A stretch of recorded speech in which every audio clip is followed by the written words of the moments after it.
Hello everyone. मैं Sumita Shri Tara school of wellbeing से और मेरे साथ हैं श्री तारा की फाउंडर और रिलेशनशिप एक्सपर्ट शांति पहावा, retired associate professor Delhi university. आज हम इनसे जानेंगे कि सही मायने में समझने का क्या अर्थ है। हाँ तो शांति जी, आप काफी बार कहती हैं कि अगर आप अपनी समस्याओं के हल चाहते हैं तो आपको समझना होगा। तो आपका इस समझने से क्या अर्थ है? क्या समझना होगा हमें अपनी समस्याओं से निकलने के लिए? हाँ सुमिता, असल में समझने का अर्थ है कि जो तुम नहीं समझते उसे समझना। लेकिन अगर कोई तुम्हें तुम्हारी समझ से अलग कुछ कहता है तो तुम्हें लगता है कि ये बात तो सही नहीं है। इसे एक एग्जाम्पल से समझते हैं। तुम अपनी किसी फ्रेंड अर्चना से मिलकर बातें करती हो और किसी रेफरेंस में अर्चना तुमसे कहती है कि अंजना अपनी ही चलाती रहती है, और इस पर तुम कहती हो कि नहीं नहीं, ऐसा तो नहीं लगता मुझे, सब तो अपनी चलाना चाहते हैं। लेकिन तुम्हारी फ्रेंड ये बात सुन ही नहीं पाती, या कहें कि सुनना नहीं चाहती। इस बात को मान लेना या इस बारे में बात करना तो दूर, वो सुनती ही नहीं ये बात। उसका विचार है या कहें कि उसकी समझ है कि अर्चना अपनी चलाती है, तो तुमसे भी वो यही सुनना चाहती है कि अर्चना अपनी चलाती है। इससे अलग बात वो सुन ही नहीं पाती।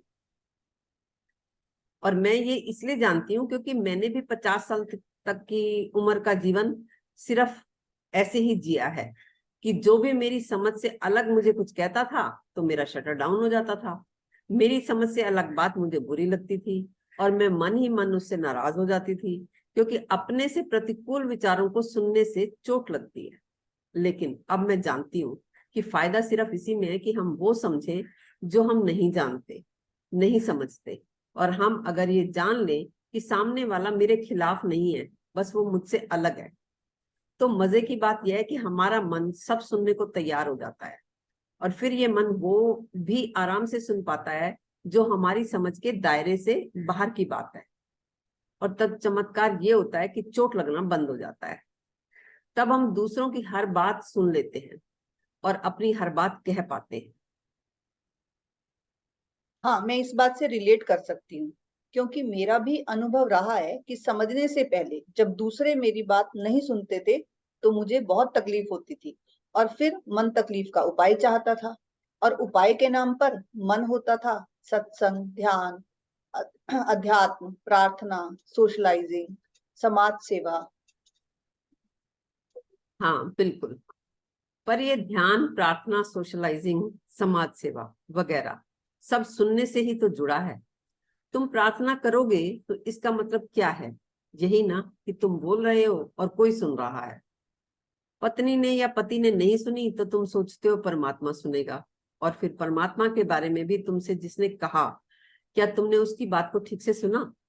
कोई कह रहा है कि तुम्हारी प्रार्थना मांग है, और मांग करने वाली प्रार्थना तो असली नहीं होती। वो कह रहा है कि प्रार्थना तो धन्यवाद की हो सकती है। और फिर तुम वही मांग कर रहे हो जो किसी को मिला हुआ है, जैसे कि धन मिला हुआ है। किसी को पत्नी, बच्चे, हेल्थ भी मिली हुई है। काफी लोगों को मिले हुए हैं। उन्होंने कोशिश की इन चीजों के लिए, तो किसी को मिल गई और किसी को नहीं भी मिली। तो तुम अपनी प्रार्थनाओं में वही मांग रहे हो जो लोग मेहनत करके, कोशिश करके पा रहे हैं।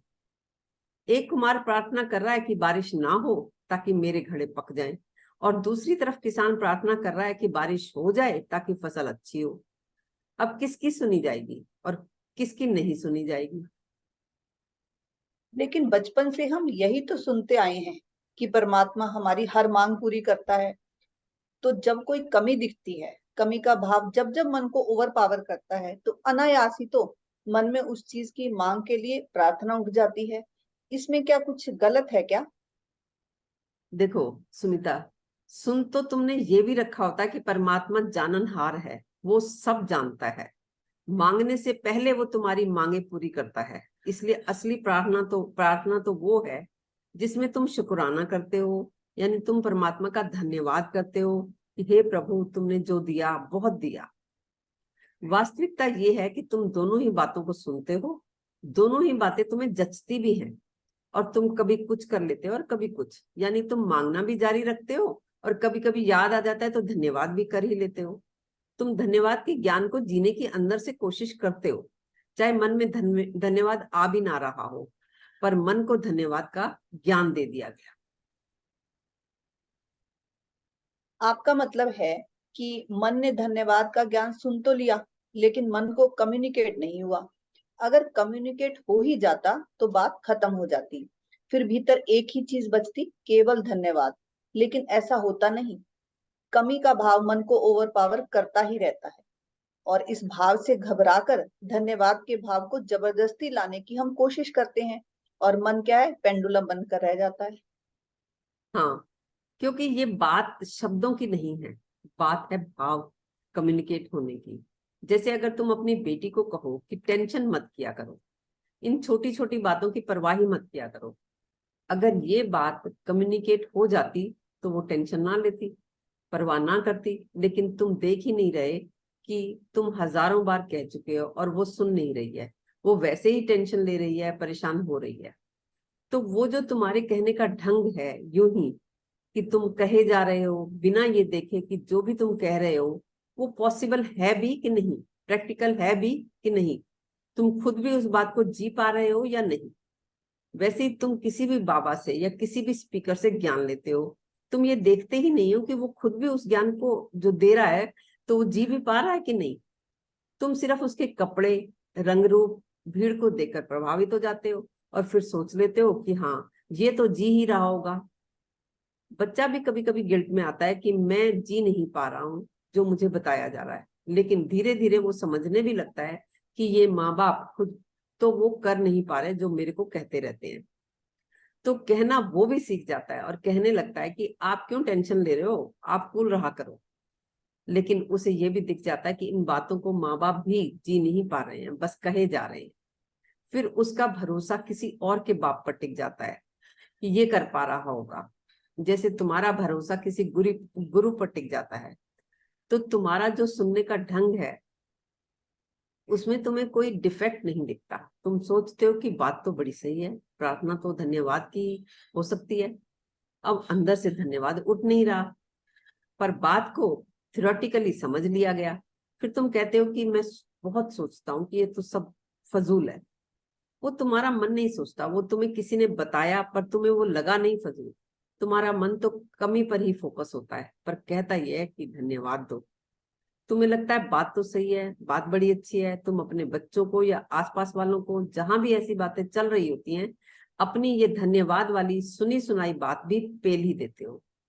देखिए, ये सब मैं इसलिए कह रही हूँ क्योंकि मैं भी ऐसे ही करती रही हूँ, ऐसी ऐसी बातें बोलती रही हूँ जो मैं खुद भी कभी कर नहीं पाती थी। हाँ, सही कह रही हैं आप। ऐसे ही हम अपने बच्चों को कह देते हैं कि बेटा हर वक्त धन्यवाद के भाव में रहो, कि भाई तुम्हें ऐसे माँ बाप मिले हैं, कैसा घर मिला है, कैसी सिटी मिली है, ऐसी महान कंट्री में तुम रहते हो। हाँ, इस पर वो कहते हैं काय का धन्यवाद, कल तो पापा ने मुझे डांटा था, मॉम ने मेरे से लैपटॉप छीन लिया था, या मोबाइल छीन लिया था, या मुझे वो जूते नहीं दिलाए, सिर्फ 15,000 के ही तो थे, दूसरे दिलवा दिए जो सिर्फ 5,000 के थे। तो जो धन्यवाद तुम्हारे भीतर से नहीं उठा, वो तुम चाहते हो बच्चों के भीतर से उठ जाए। क्या यही सब नहीं चलता रहता सुनीता? हाँ बिल्कुल, यही रियलिटी है कि मन जब तक कमी के भाव में है, धन्यवाद के भाव में आ सके ये नामुमकिन है। आज हमने समझने को समझा, ये जाना कि समझना वो है जो हम पहले से नहीं समझते। और बात शब्दों के कम्युनिकेट होने की नहीं है, ये बात है शब्दों के भाव को समझने की और उनको जीने की। यही समाप्त करते हुए आपका धन्यवाद करती हूँ। आपसे निवेदन करना चाहूंगी कि अगर आपने हमारे चैनल को सब्सक्राइब नहीं किया है तो इसे सब्सक्राइब करें और ज्यादा से ज्यादा शेयर करें, ताकि ये वीडियो उन लोगों तक पहुंच सके जिन्हें इनकी वास्तव में जरूरत है। Thank you so much.